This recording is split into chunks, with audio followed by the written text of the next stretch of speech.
Ceux qui regardent Emile Mojito, mais relevez le niveau s'il vous plaît, vous tombez dans le piège. Dessert vraiment la communauté maghrébine, mais vous voyez bien qu'il y a un problème à la base, il s'appelle Ilan. Vous allez quand même pas donner de la force à un mec qui est très problématique. Vous avez vu son dernier live?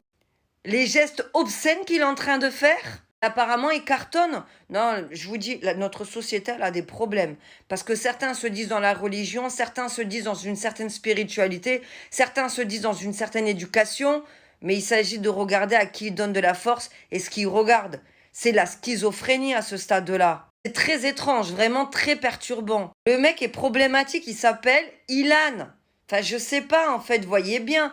Et vous tombez dedans. Il est d'une vulgarité, il n'y a pas de mots, il n'y a rien qui est construit, il apporte, excusez-moi, il apporte rien. Bon, de toute façon, je pense que lui aussi, il va pas faire long feu, très sincèrement, parce que si les enquêteurs s'en sont pris à Adé Laurent, où franchement, ok, c'était pas ouf, mais c'est juste qu'il n'avait pas bien choisi sa plateforme, pour être honnête, sinon il était drôle, on va pas se mentir.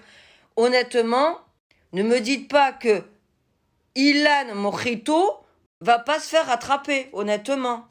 Là, vraiment, la porte, elle va être de plus en plus dure jusqu'en 2027. Tombez pas dans le piège. Là, on a besoin justement de donner la force à ceux qui montrent le bon côté, d'accord, de notre communauté qui prend assez cher dans les médias pour en plus donner de la force à des gens comme ça. Très sincèrement. Non, tombez pas dans le piège, s'il vous plaît, tombez pas dans le piège.